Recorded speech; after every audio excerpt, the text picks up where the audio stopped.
Feridas abertas nas famílias, o antídoto Jesus restaura. Vamos falar juntos?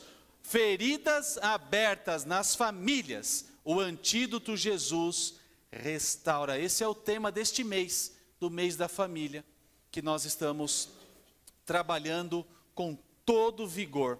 O tema de hoje, irmãos, é corações feridos entre pais e filhos. E o antídoto é o amor restaurador de Jesus. Se Jesus Cristo, o antídoto, o verdadeiro antídoto, não fizer parte da nossa família, nós vamos estar divididos, rachados e distantes uns dos outros.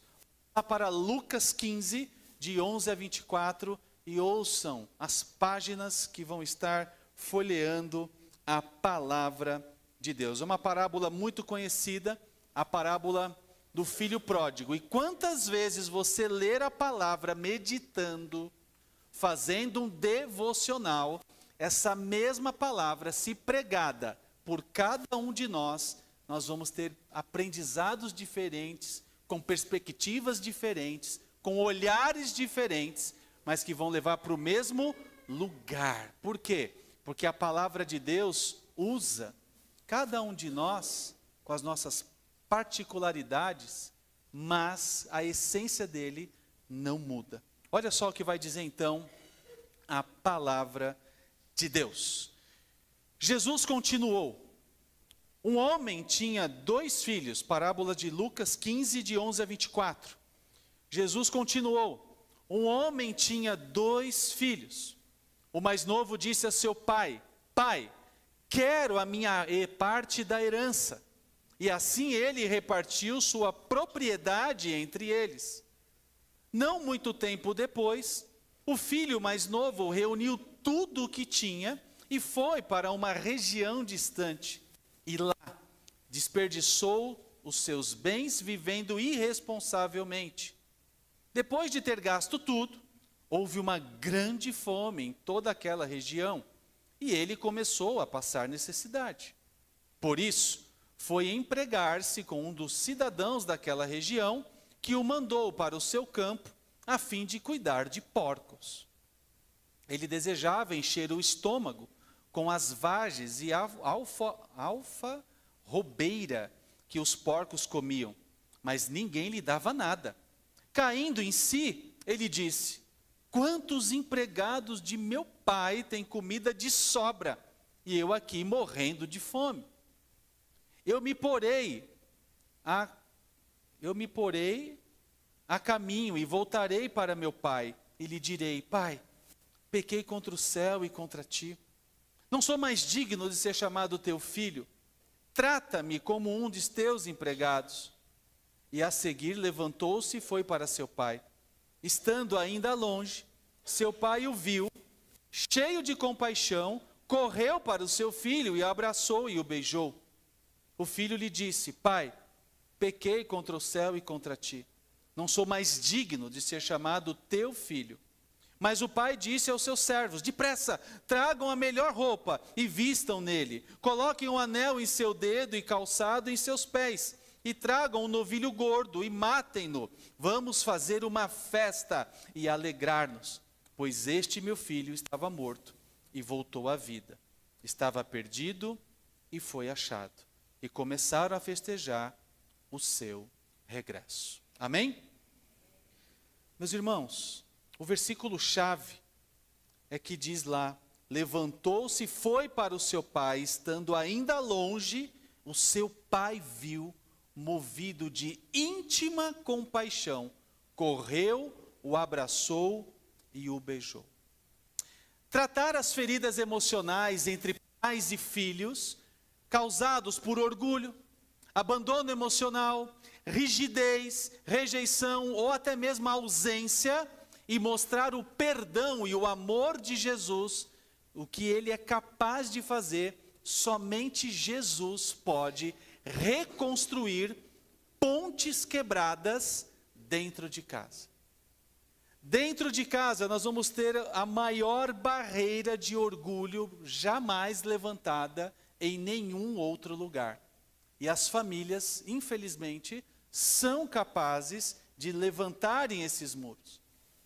Você já sentiu que o silêncio dentro de casa grita mais que 1000 palavras?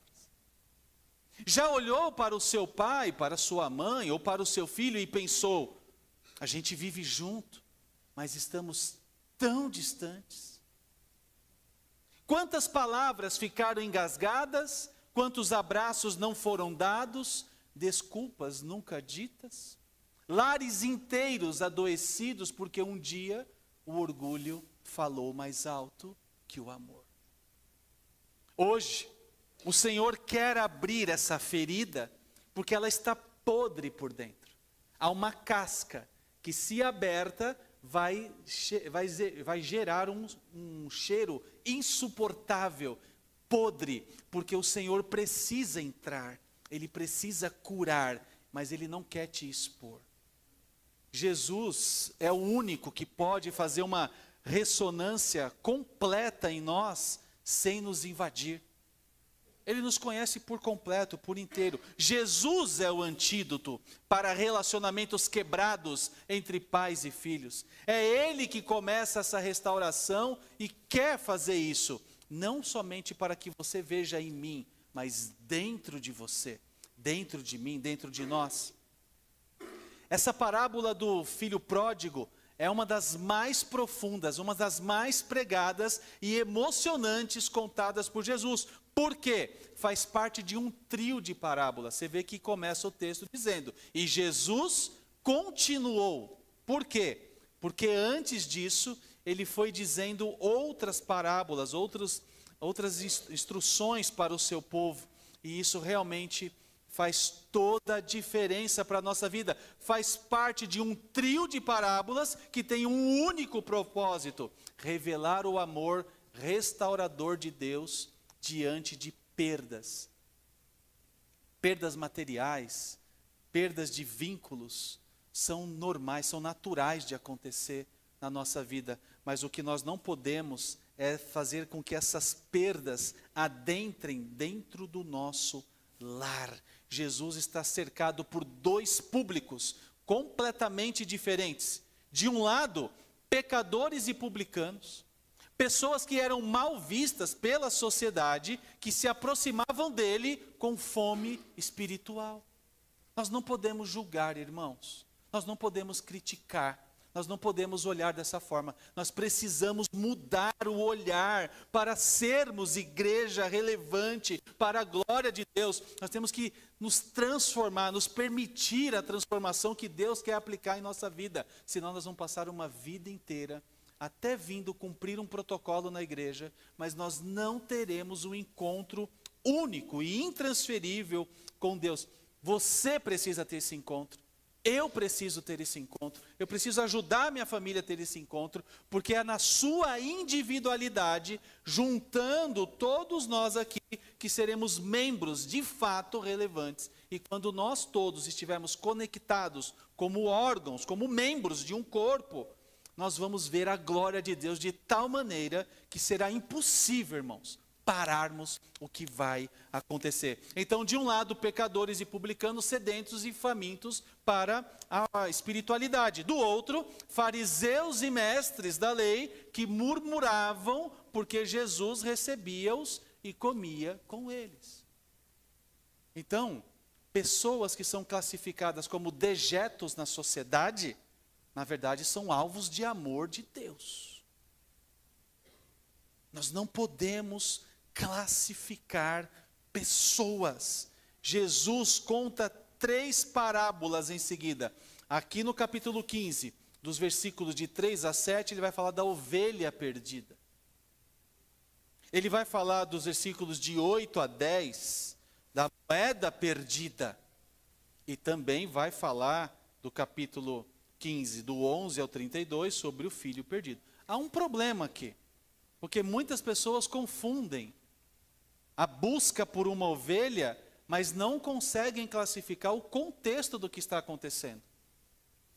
Irmãos, a igreja do Senhor vai buscar uma ovelha perdida, mas a igreja do Senhor não vai buscar filho pródigo. ele tem que se arrepender. Ele tem que ter um encontro com Deus. Ele tem que ter uma análise crítica sobre o seu comportamento, sobre a sua conduta. Se arrepender, entender que ele precisa colocar isso diante de Deus, se humilhar diante de Deus e voltar. E aí, como igreja do Senhor, nós podemos abraçar. A igreja do Senhor Jesus Cristo, nós não podemos confundir. Busca ovelha perdida, mas não busca filho pródigo. Vamos falar juntos? A igreja do Senhor Jesus busca o quê?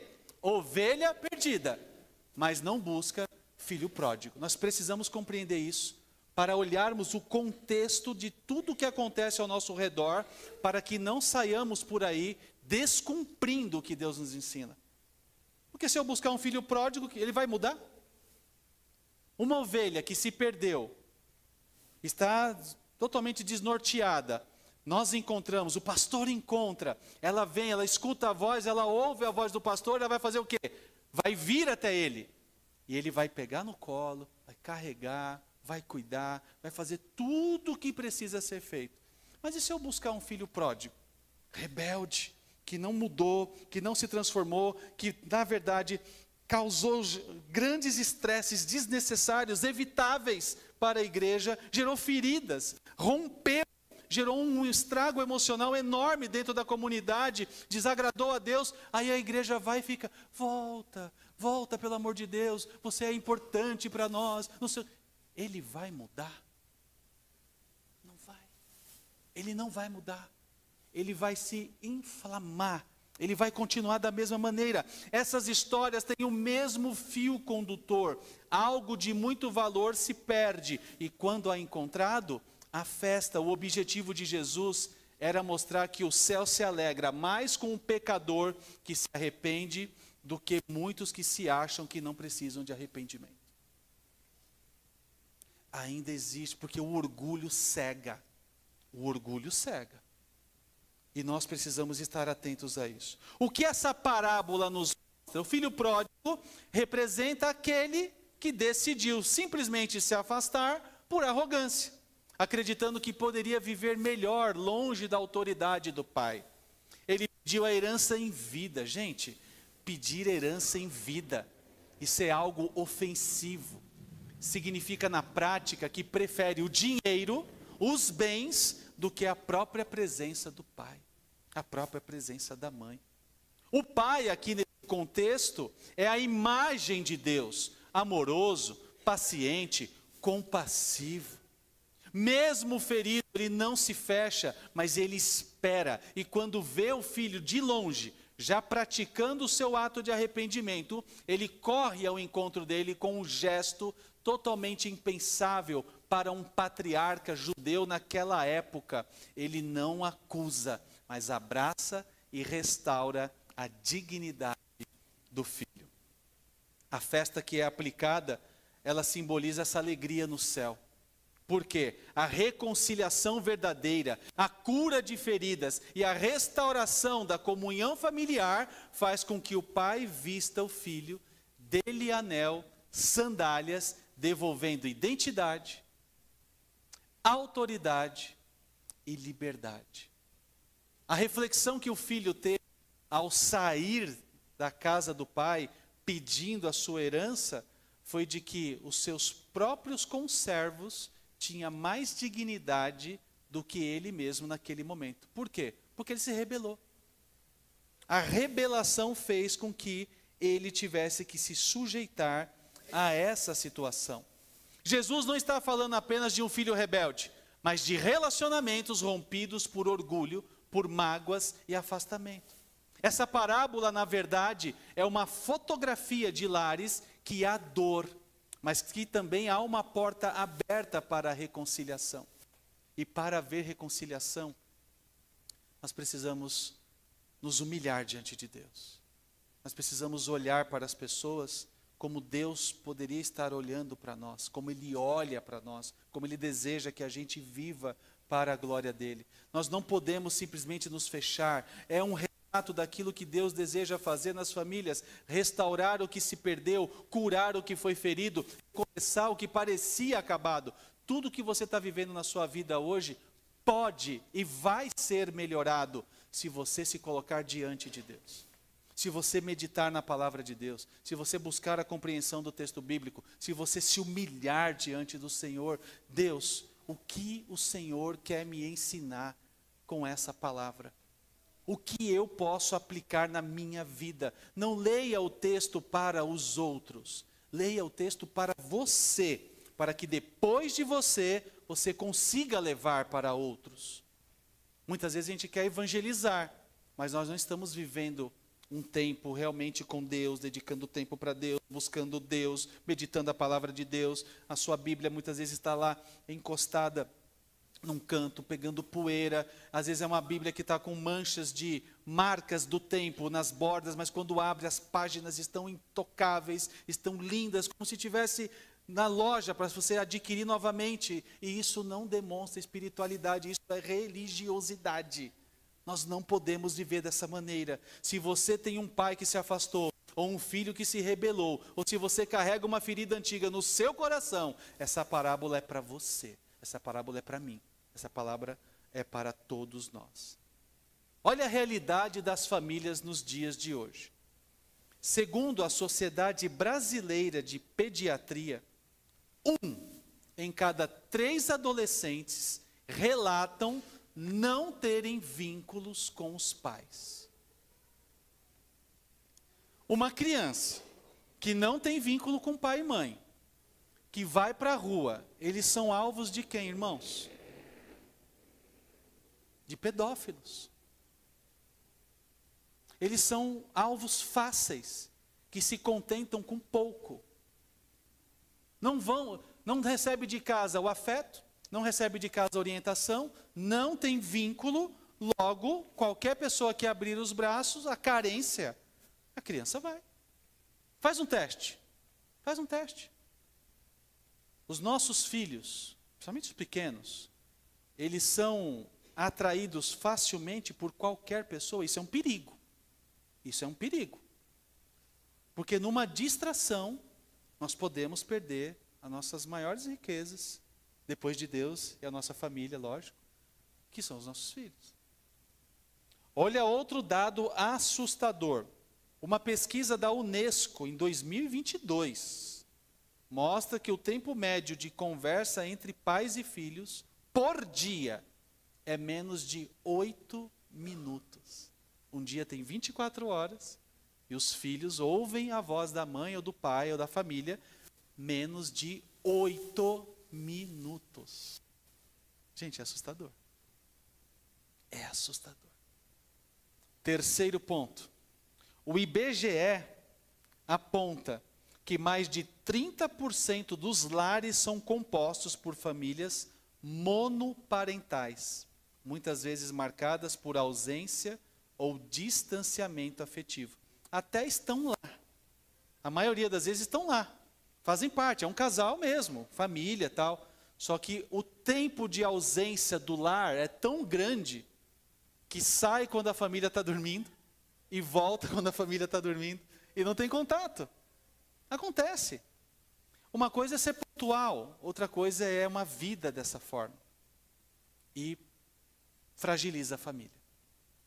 Fragiliza. Então, diante disso, no lar, nós precisamos observar alguns pontos muito importantes. Lares com paredes erguidas, mas corações em ruínas. Quais são as paredes? O orgulho. O orgulho.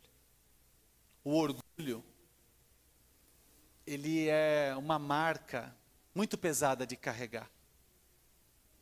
E por causa do orgulho, e para provar para os outros que eu sou durão, eu me fecho de tal maneira que eu perco as bênçãos de Deus na minha vida.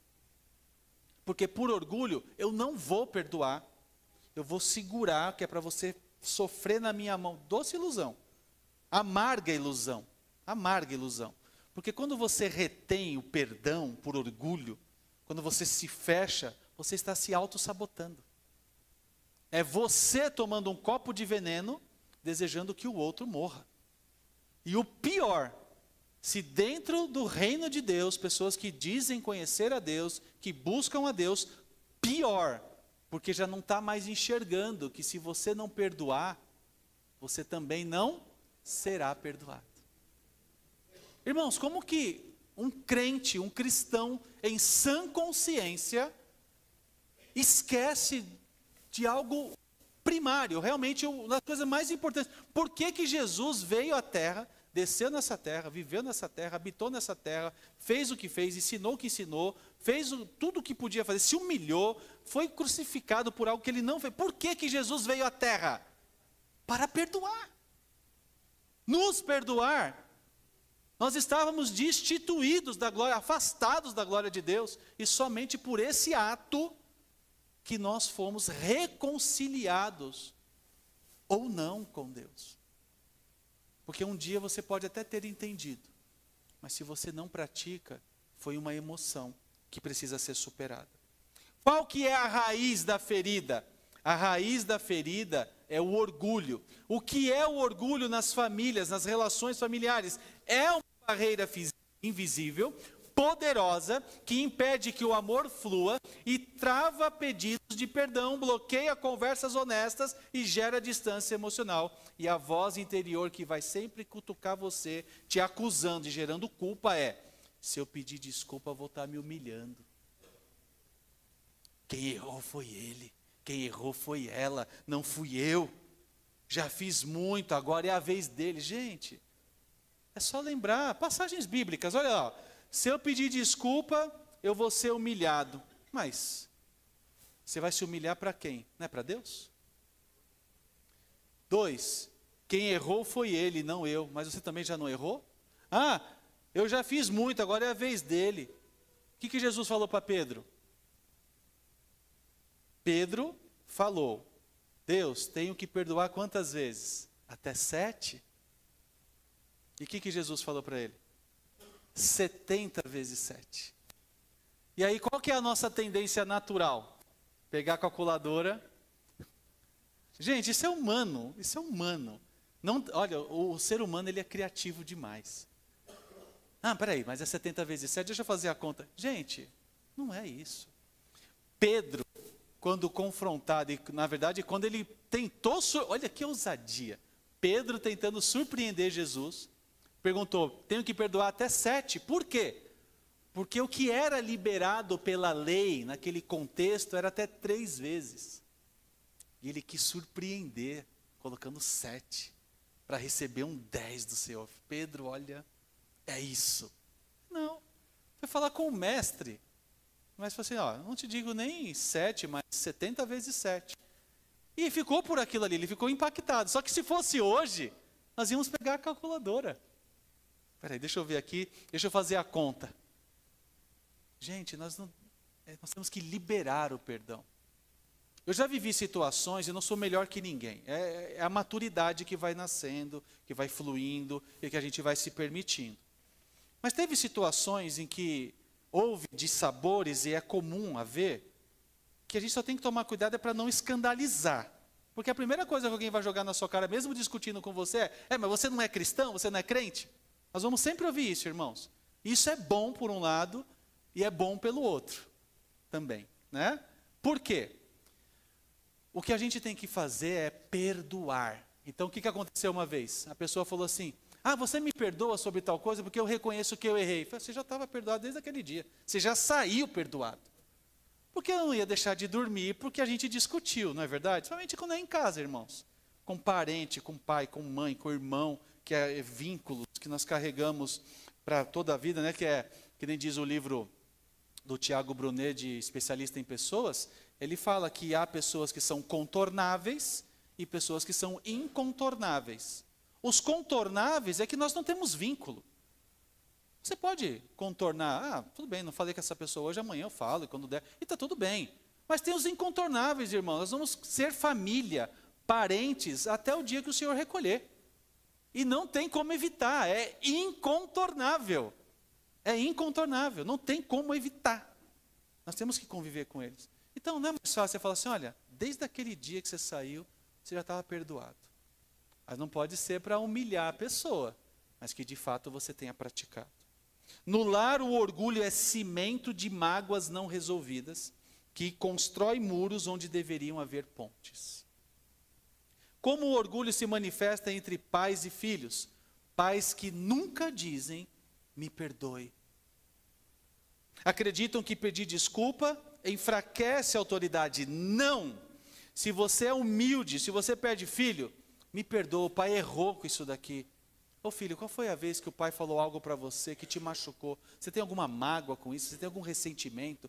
Que você carrega alguma coisa que talvez na ira, no momento de raiva, no momento impulsivo, o pai castrou você falar alguma coisa, ou você teve medo, ao invés de ter respeito? Eu não quero que meus filhos tenham medo de mim. Eu quero que os meus filhos me respeitem. E eu digo aos meus filhos, aos nossos filhos sempre, vocês vão casar, vão ser bem-sucedidos, para a glória de Deus, eu vejo isso. Vão ter filhos, gerar netos e tudo mais. Só que o pai e a mãe sempre serão pai e mãe. Olhe da mesma maneira. Eu tenho divergências de ideias com os meus pais, eu sou livre para ter essas divergências de ideias, não concordo com muitas coisas, como eles também não concordam com... Só que a gente se ama, a gente se respeita, a gente se valoriza. Em respeito à minha mãe e meu pai, peço bênção, beijo a mão deles e faço com toda a humildade do mundo. Isso é importante, é um valor que a gente carrega desde sempre e eu respeito. Mas eu nunca vou desonrá-los por nada. Por nada. Não fazia isso antes, muito menos hoje. Filhos que guardam rancor e esperam os pais mudarem primeiro. Não, filhos. Você reconheceu um erro do seu pai? Só vou dar uma dica, até por questão de maturidade, de idade, de tempo de vida. Só espera a ira baixar a poeira. Deixa o tornado baixar a poeira. Depois fala assim, então, pai, ó, mãe, chega desse jeito, então. Tipo assim, ó, vamos continuar algo que não terminou? E fala, olha, por que você falou daquele jeito comigo? O que realmente eu fiz que não ficou claro e que eu acabei inflando essas emoções? Porque às vezes foi um gatilho, às vezes foi uma coisa pontual, não foi nem o filho nem a filha que fez, mas explodiu com ele ou com ela. Né? A gente tem que começar a ler pessoas, gente, porque a forma de andar, a forma de olhar, tal, diz muito. E aí você tem que saber, com maturidade, evitar aquele momento. Olha, uma hora que puder eu preciso falar com você, tá bom? Falar com o senhor, falar com a senhora. Você já prepara, porque a pessoa vai ficar com aquilo na cabeça, o LEDzinho vai ficar aceso lá, ó, o radar. Ah, meu filho quer falar comigo. Aí passou, falou assim, filho, diga. Ah, pai, não sei o quê. Você vai lá e conversa e tudo. Cria ciclo de silêncio e ressentimento, ausência de abraço, escuta e perdão. Quando o orgulho domina, o afeto se torna escasso. E disfarce de frieza emocional por trás da rigidez que geralmente existe com o medo de ser vulnerável. Sabe aquele semblante fechado, mas que não tem palavras? É um mecanismo de defesa. Você não quer se mostrar vulnerável. E aí você se fecha. Ninguém chega perto de você.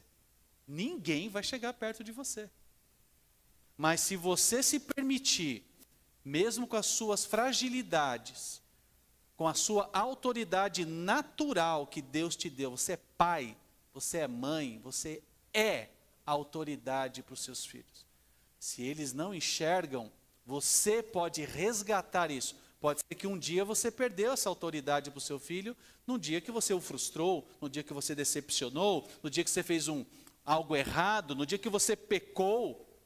Mas todos nós vamos pecar, todos nós pecamos e Deus continua nos perdoando, uma vez que nós reconhecemos. Não é mais bonito você reconhecer diante de Deus que errou, que vacilou e que você pode pedir perdão para o seu filho e de recomeçar uma história nova? Não importa o tempo. Não importa o tempo. A palavra é clara, não se deixe pôr o sol, você tem que tentar resolver antes de ir deitar. Se você vai deitar brigado com alguém, discutindo, principalmente da família, você vai carregar esse sentimento de culpa, porque você vai ter pesadelo à noite. E o diabo vai ficar acusando. E aí? Você não é crente? Você não é cristão? Você não devia fazer isso? Olha os impactos que causam na família, meus irmãos. Emocionais, ansiedade, raiva acumulada, baixa autoestima nos filhos, sentimento de rejeição, pais emocionalmente exaustos, frustrados e presos em cobranças internas. Irmãos, isso gera câncer. Câncer. Pode olhar ao nosso redor que nós vamos, no mínimo, conhecer de 2 ou 3 pessoas ou mais com cânceres emocionais. Não é a doença pela doença, não é a doença porque está exposto a agrotóxico, não é doença porque comeu coisa que estava com agrotóxico também e tudo mais. Não é a questão da alimentação, é emocional. Número 1, emocional. Você carrega uma culpa querendo minar a vida do outro, querendo sabotar o outro, querendo castigar o outro. Essa raiva vai corroer os seus ossos. Você vai pegar um câncer. A primeira coisa que alguém pode pensar, esse câncer veio por quê? Gente, pode perguntar assertivo, tem coisa de família no meio. Ou a briga com o cônjuge, ou com os filhos, ou com os pais, e aí quando os pais morrem, então aí que a coisa fica mais complicada, porque a pessoa não consegue ressignificar, não consegue materializar. E foi. Resistência de receber um tratamento terapêutico, passar com o terapeuta, passar a ressignificar emoções e tudo mais, abrir, rasgar o coração. Então nós temos que superar isso. Olha os impactos que geram na espiritualidade, dificuldade de orar junto, tudo que o diabo quer. Culturas familiares endurecidas que não acolhem o arrependimento e muito menos a graça, e enfraquecimento cristão dentro e fora de casa. Tudo que o diabo quer. Tudo o que o diabo quer que nós façamos isso. O rei Davi e Absalão, lá em 2 Samuel 13:18, mostra que Absalão se afasta de Davi após traumas. E Davi, por orgulho e medo, olha o rei, hein? Não buscou reconciliação com Absalão. O que aconteceu? No final, uma tragédia. E não houve restauração. Por quê? Porque o orgulho destrói antes mesmo do inimigo atacar. E Davi carrega e carregou esse sentimento para o resto da sua vida. Alguns versículos sobre o orgulho. Quem tiver com a sua Bíblia pode abrir. Vamos lá, hein? Eu vou abrir na ordem dos livros aqui para ficar mais fácil. São 4. Vamos lá para Provérbios. Provérbios, meus irmãos, leiam Provérbios. E nós vamos ler juntos aqui agora, cada um na sua versão. Porque é a Bíblia, é palavra, é apenas a tradução que vai ter uma diferença ou outra. Vamos ler em alto e em bom som, tá bom? Provérbios 11:2. Vamos lá, Provérbios 11:2. Olha só o que vai dizer Provérbios 11:2 sobre o orgulho. Quem achou diz um amém. Amém. Louvado seja. Quem não achou, pede misericórdia para Deus. Vamos lá, vamos ler juntos. Provérbios 11:2. Quando vem o orgulho, chega a desgraça, mas a sabedoria está com os humildes. A sabedoria está com os humildes. Então nós falamos em várias traduções para alcançarmos muitos povos. Vamos lá. Provérbios 13:10. O que diz Provérbios 13:10? Vamos falar juntos. Vamos lá, hein? No 3. O orgulho só gera discussões, mas a sabedoria está com os que tomam conselho. Olha aí, mais uma. O orgulho gera discussões, intrigas, brigas, contendas. Vamos lá para Provérbios 16:18. Provérbios 16:18. Vamos lá, hein? Agora. O orgulho vem antes da destruição, o espírito altivo antes da queda. É sobre isso. O orgulho vem antes da destruição. Então, quando você olhar para alguém orgulhoso, fechado, resistente, que eu me garanto, não sei, assim, ó, sua queda é garantida. Eu vou orar pela tua vida. Eu não queria chegar nesse ambiente que eu estou com você, nesse momento que eu estou com você. Mas você quer continuar? Pode ir lá, ó, cair sozinho, que eu estou fora. Eu vou lá te ajudar a levantar se você se arrepender. E vamos lá para Tiago 4:6, para nós finalizarmos esses versículos que mostram pontos sobre os orgulhosos. Tiago 4, 6. Quem achou diz amém. 50%. Quem achou diz amém. Amém. Louvado seja Deus. Vamos lá. Deus se opõe aos orgulhosos, mas concede graça aos humildes. Vamos falar juntos? Deus se opõe aos orgulhosos, mas concede graça aos humildes. Gente, pode achar que eu fui humilhado, zombar, fazer o que quiser. O importante é ser aprovado por Deus. Isso é o mais importante. Eu prefiro perder uma disputa humana, mas estar debaixo da graça de Deus, porque tudo é entre nós e Deus. Não importa o que os outros vão falar. Não importa. Eu estou disponível para aprender, irmãos. E quando eu sento à mesa com pessoas que eu posso ser edificado, que eu posso edificar e que nós podemos glorificar a Deus, louvado seja Deus por isso. Porque é clara, Deus se opõe aos orgulhosos, mas concede graça aos humildes. Vamos falar forte e bonito agora, de novo, vamos lá. Deus se opõe aos orgulhosos, mas concede graça aos humildes. Gente, conceder graça de Deus é abundância, é transbordar, é não ter controle, é uma enchente de graça, é uma enchente de bênção, é uma enchente de amor, é um tsunami da glória de Deus sobre as nossas vidas. Quando nós deixamos o orgulho governar, permitimos que o lar se transforme num campo de guerra. Mas quando seguimos o que Jesus ensina, a humildade entra, o ambiente muda e o nosso lar se transforma para a glória de Deus. O antídoto Jesus, perdão e reconciliação, o que é? É abrir o direito de ter razão para restaurar, e o que vale mais é o relacionamento. Como isso acontece? A partir da humildade e da disposição de agir primeiro, como o pai da parábola. Ele foi ao encontro. Por que é necessário? Porque a reconciliação é o que mais reflete o caráter de Cristo. Quanto mais nós lutarmos pela reconciliação, é o que realmente vai resplandecer e refletir o caráter de Cristo. Mas eu quero te dar uma dica. Nós precisamos parar de ser crentes que se dá de bandeja para os outros.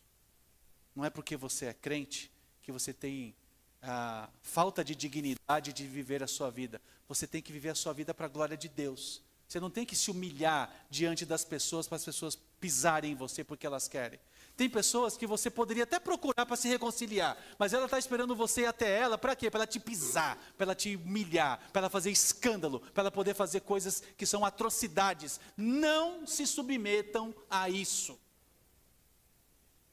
Se você enxergar que aquela pessoa, por mais dificuldade que há entre vocês, você pode ser um agente de reconciliação, e que aquela pessoa vai refletir e vai se permitir, no mínimo, te ouvir com dignidade, se humilhe diante de Deus e vá, com segurança, tenha bênção.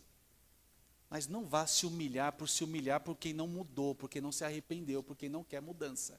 Não façam isso. Nós temos que quebrar isso, irmãos. Ser humilde é diferente de ser feito de bobo. Ser humilde é diferente de se dar de bandeja para o inimigo matar você, aniquilar você. Você percebeu uma mudança na pessoa, aí você percebe que ela tem uma dificuldade de vir até você, vá você até ela. Aí ok. Agora a pessoa está orgulhosa, não quer saber, está em cima da cocada preta, se acha a pessoa mais importante da face da terra, é ela e Deus, eu não tenho nada a ver com isso. Eu vou orar pela vida dele ou dela. Eu vou consagrá-los a Deus. Falei, Deus, muda esse coração, dá um coração de carne, esse coração é de pedra, é de rocha. É um coração que não muda, não quer mudar, ele vai continuar sendo o mesmo, da mesma maneira. Eu não vou me dispor com ninguém mais. Quer saber, Senhor? Cuida para mim. Agora, se eu enxergar que a pessoa mudou, eu vou falar assim, poxa, bom dia, boa tarde, boa noite. Olha, o que aconteceu entre a gente, cá entre nós, né? A gente pode mudar o enredo dessa história. E nós vamos ver a glória de Deus. Às vezes tem pessoas que têm dificuldade de vir até você. Então você vai até a pessoa.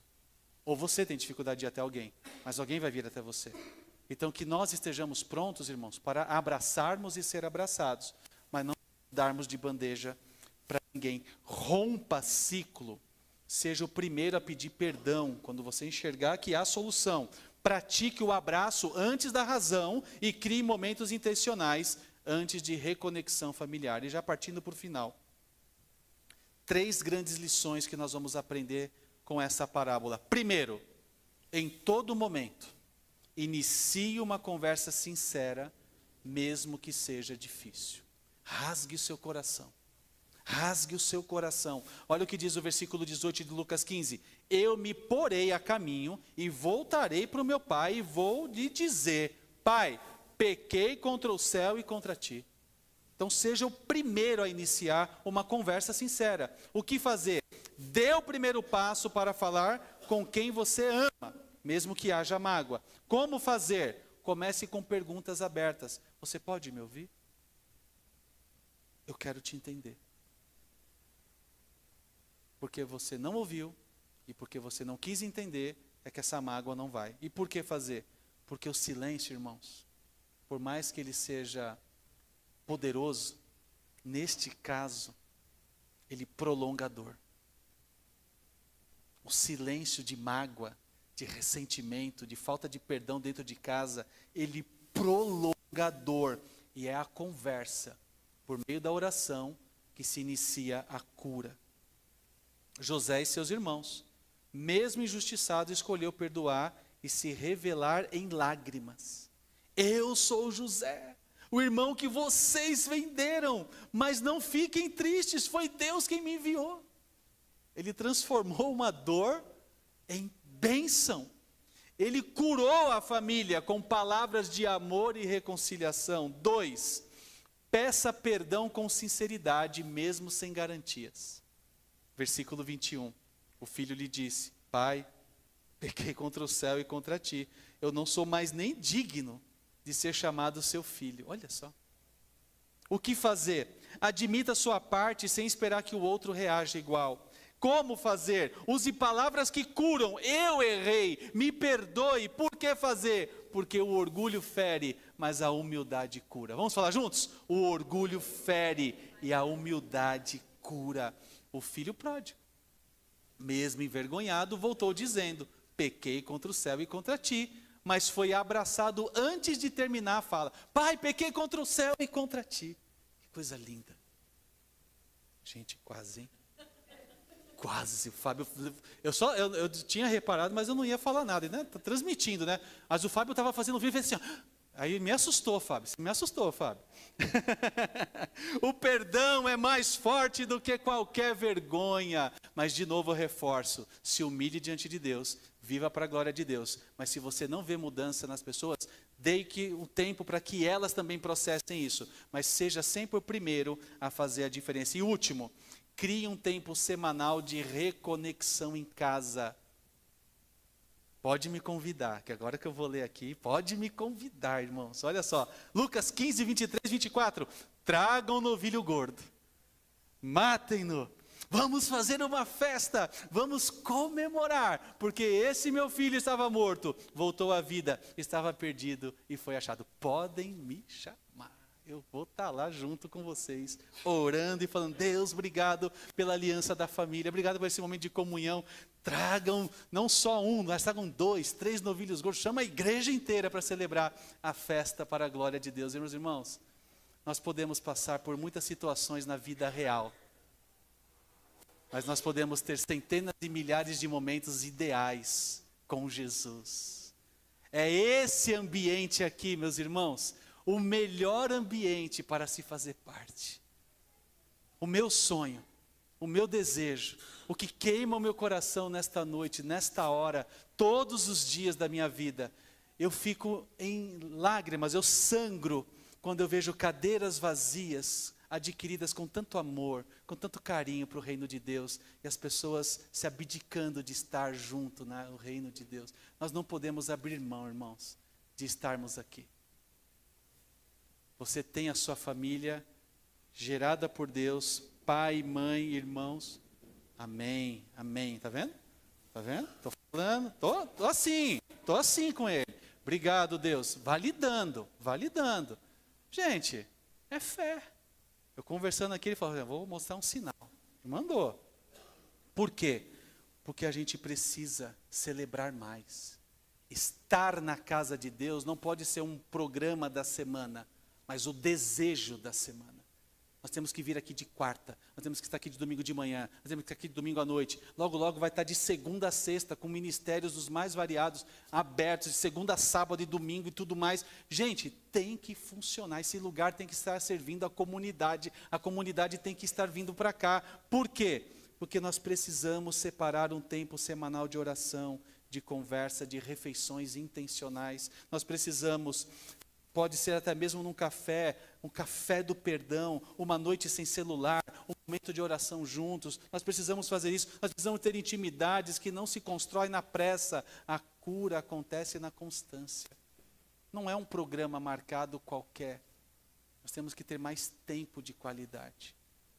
Nós estamos próximos, mas ao mesmo tempo muito distantes uns dos outros. Jesus e os discípulos, após Pedro negar Jesus, a reconciliação aconteceu em uma refeição simples à beira-mar. Jesus chama, restaura e envia novamente.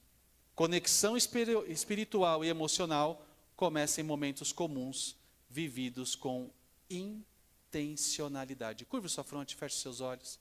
Nós vamos orar agora, nesse exato momento, para que possamos nos consagrar a Deus e superarmos todas as barreiras que nos impedem ver a glória do Senhor.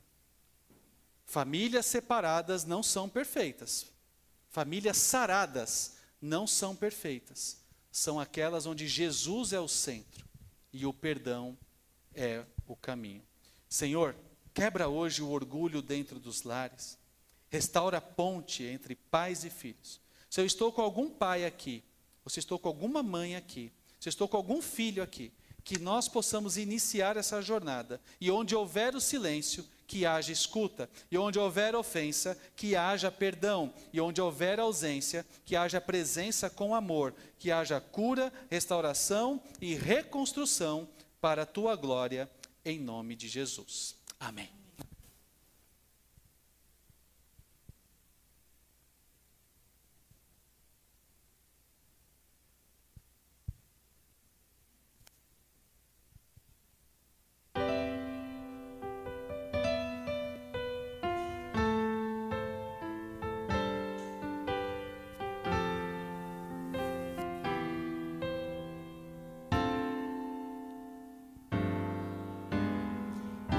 A nossa estrela da Cordeiro Santo que nos trouxe a paz.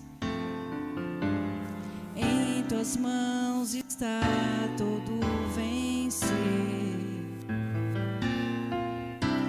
Resposta a todo aquele que clama. A verdade é tua palavra e não podes mentir. Por isso estamos aqui. És a nossa estrela da manhã. Cordeiro Santo que nos trouxe a em tuas mãos está todo vencer. Resposta a todo aquele que clama. A verdade é tua palavra e não podes mentir. Por isso estamos aqui. Te louvamos, ó Senhor, pelo teu imenso amor. Manifesta o teu perdão e poder.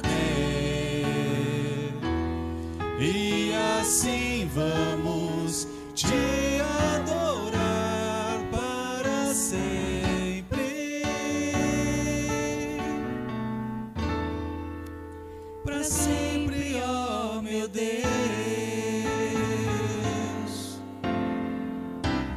Te louvamos, ó Senhor,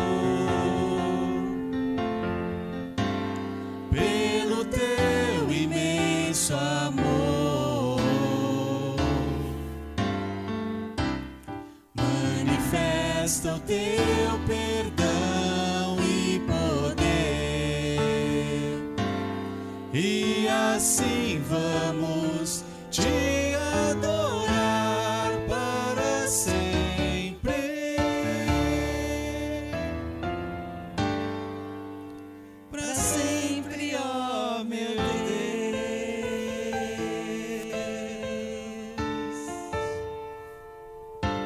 Amém. Louvado seja Deus. Amém.